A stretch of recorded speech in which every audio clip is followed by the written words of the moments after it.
9 TV న్యూస్కు స్వాగతం.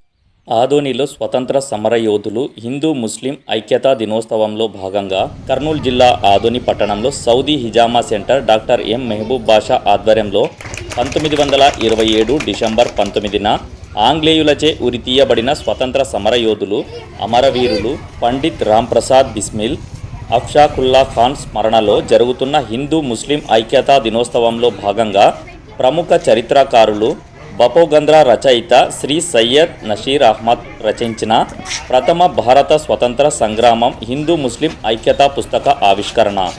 ఈ కార్యక్రమంలో ముఖ్య అతిథిగా హాజీ అల్తాఫ్ హుసేన్, ప్రధాన ఉపాధ్యాయులు శ్రీ ఎం మెహబూబ్ అలీ సిద్దికీ, ఖతీబ్ జునైద్ హస్మి, షేర్ ఖాన్, రియాజ్ అహ్మద్ మరియు తదితరులు పాల్గొన్నారు.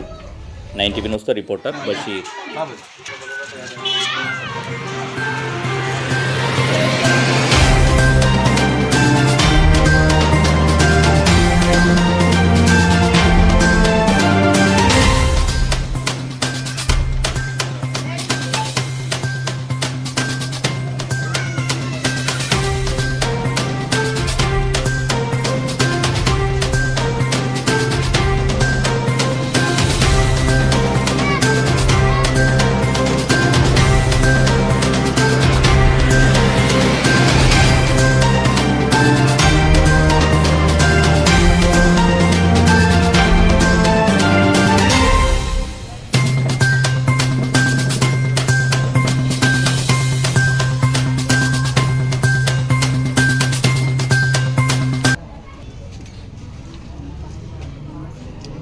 मुसलमानों ने हिंदुस्तान को आज़ाद करने के लिए कितना अहम रोल अदा किया आप सब जानते हैं। इन बातों को और इस हिस्ट्री को और इस तारीख को उजागर करने की हमको ज़रूरत है। जहाँ बजा ऐसे लिटरेचर को शाया करना है, जहाँ बजा ऐसे प्रोग्राम्स का करना है। सिर्फ 15 अगस्त के दिन और 26 जनवरी के दिन तो ये तो रस्मी तौर पर क्या है, कानूनन क्या है, हम लोग करते हैं, लेकिन उससे हटकर ऐसे छोटे मोटे प्रोग्राम्स अगर करेंगे तो समाज में इत्तेहाद इंशाअल्लाह ज़रूर कायम होगा। अब देखिए कि इत्तेहाद का बहुत बड़ा सबूत इसमें मिलता है। रामप्रसाद बिस्मिल और अशफाकुल्लाह खान दोनों हिंदू आर्य समाज की मंदिर में बैठकर आज़ादी की तहरीक, आज़ादी के बारे में सोचते रहे, विचार करते रहे, प्लानिंग करते रहे। एक मुसलमान और रामप्रसाद बिस्मिल के साथ बैठकर मंदिर में बैठकर ये जगह इसमें इत्तेहाद का सबूत कितना मिलता है। ऐसा इत्तेहाद का सबूत हिंदुस्तान में देखने को बहुत कम मिलते हैं। हिंदू मुस्लिम इत्तेहाद का सबूत अशफाकुल्लाह खान ने कायम कर दिया। जैसे हलीम सिद्दीकी साहब ने बताया कि बाबाए कौम, ये कहना मुनासिब ना हो, ये गलत नहीं होगा कि अशफाकुल्लाह खान के लिए बाबाए शहीद आज़ाद वतन अगर कहें तो कुछ भी कम नहीं है।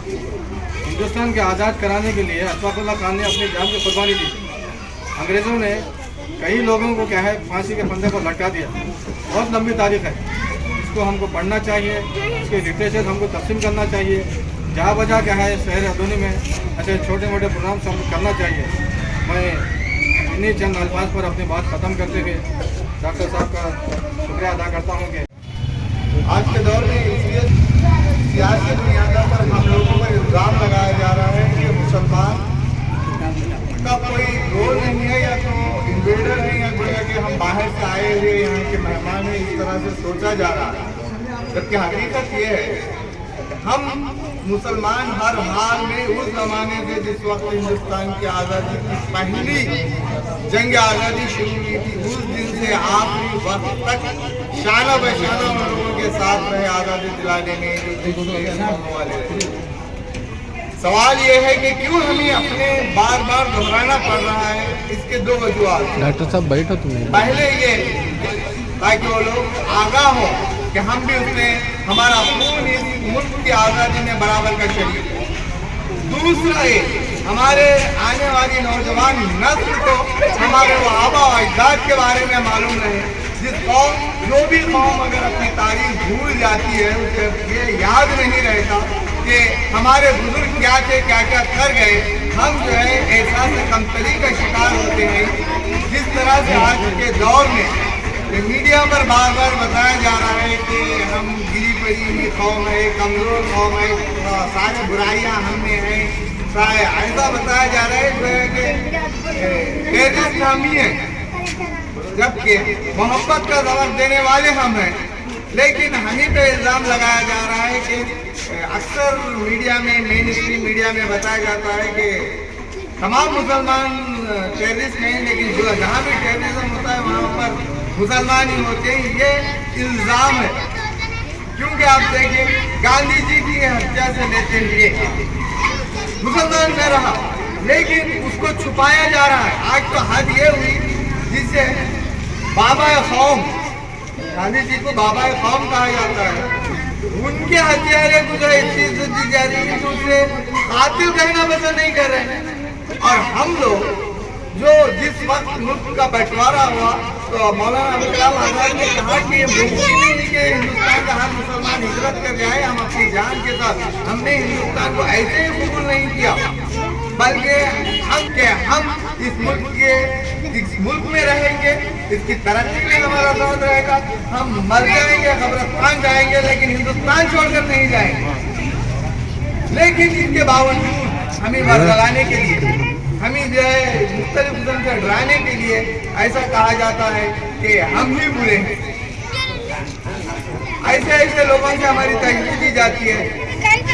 तालिबान जो अफगानिस्तान का मसला था, वो सियासी मसला था, जो भी था वो जाने, लेकिन चिढ़ाने के लिए, वर्गलाने के लिए, मुसलमानों को नीचा दिखाने के लिए दुनिया में जहाँ पे भी कोई मसला हो तो मुसलमानों के साथ जोड़ा जाता है। हमारी अच्छी बातों को ये बार बार हमारे लोगों में जगाने की जरूरत है। अल्लामा इकबाल ने जवाबी शेरे में कहा था, वो तो आवाज़ है तुम्हारे मगर तुम क्या हो, हाथ पर हाथ धरे मुंतज़िर पर्दा हो। हमारे माँ बाप इतने फ़ाल थे कि उनमें इतना जोश था, उसमें हर चीज़ में शामिल हुआ करते थे। लेकिन आज हमारी कौम तालीम से दूर होने की वजह से, दौलत से दूर होने की वजह से ऐसी हालत में है, वो तो समझने से भी कासिर हैं और हम जो है उनके वारिस हैं।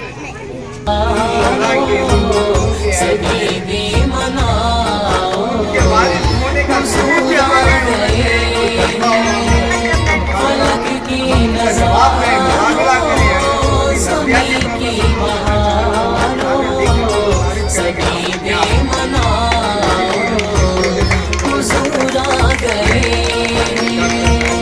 उठो गम के मारो, चलो बेसहारो, खबर ये सुनाओ, हुजूर आ गए हैं, हुजूर आ गए हैं, हुजूर आ गए हैं, हुजूर आ गए हैं, हुजूर आ गए हैं। अनोखा निराला। तीसरी बात यह है, उनको एक पॉलिटिकल अवेयरनेस लाना। आज आपको हक मांगने के लिए आपको जुस्तजू करना पड़ेगा, जंग करना पड़ेगा। एक जंग आज़ादी ने हमारे बाप दादाओं ने लड़ी थी, आज एक जंग ऐसी है जो हमारी आने वाली नस्लों के वजूद, उनके मुस्तक़बिल, उनकी खुशी, उनकी कामयाबी और उनके लिए हमको आज जंग लड़नी है। और ये जंग कब होगा? आपको एक पॉलिटिकल अवेयरनेस होगा। आप कोई भी पॉलिटिकल पार्टी में जाइए, ज्वाइन हो जाइए। कोई भी संस्था मिलती है जहाँ पे लोगों की, मुसलमानों की नहीं, हर किस्म की तकलीफ होती है, चले जाइए। पार्टिसिपेशन आपका वहाँ पे लीडरशिप में बहुत ज़रूरी है। ये लोग लीडरशिप पोजीशन में थे, काम करे, कुर्बानी करे, आज़ादी लिए। हम फॉलोअर्स होके है ना, कभी आज़ादी ले नहीं पाएंगे। You have to be on a front line.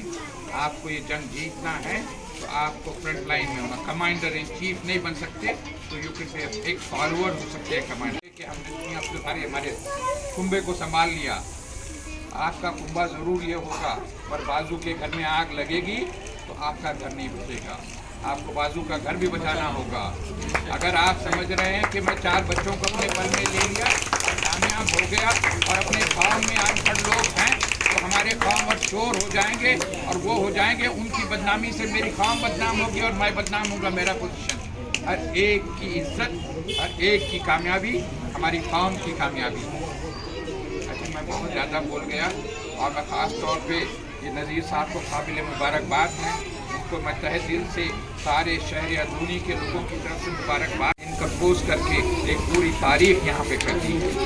मैं तो ये चाहता हूँ इसकी किताबें जहाँ जहाँ तक वहाँ पहुँचा दें जिनके ख्यालात चेंज हो सकते हैं, लोगों को बता सकते हैं। एक मिशन के तौर पर इसको एक काम करने की ज़रूरत है। और डॉक्टर साहब हमेशा सोशल वर्क करते रहते हैं, कई प्रोग्राम में मैं उनके हाजिर हुआ हूँ, इतनी दिलचस्पी लेते हैं, इतना उन लोग टाइम लगाते हैं। कई ऐसे चीज़ें हैं उन्होंने किया है, मैंने जो देखा अपनी आँखों से, एक काबिल मुबारकबाद। अल्लाह उनकी कमाई में बरकत दे, उनके इल्म में बरकत दे, तरक्की दे। या अल्लाह उनके घरों को, उनके पहले ख़ानदान को आबाद रखे और हमेशा अल्लाह उनको कामयाब रखे। ఈరోజు ఈ పుస్తక ఆవిష్కరణకి వచ్చిన పెద్దలు, ముఖ్య అతిథులు ఖాజీ అల్తాఫ్ హుసేన్ సాబ్, ఆధునిక్ ఖతీబ్ సాబ్, జునైద్ హాష్మి సాబ్, నెహ్రూ హెడ్ మాస్టర్ అలీం సిద్దిక్ సాబ్, షేఖ్ రియాజ్ అహ్మద్, మా గేర్ పెద్దలు అందరూ, పెద్ద మిత్రులు అందరికీ ధన్యవాదాలు. ఈరోజు పుస్తకావిష్కరణ అయినందువలన అందరూ ఈ ప్రోగ్రాంకు హాజరయ్యి చేశారని వాళ్ళందరికీ నా తరఫు నుంచి ధన్యవాదాలు. పుస్తకం పేరు డాక్టర్ మహబూబ్ బాషా, హిజామా సెంటర్ ఆధ్వర్యంలో జరిగిన ప్రోగ్రాం.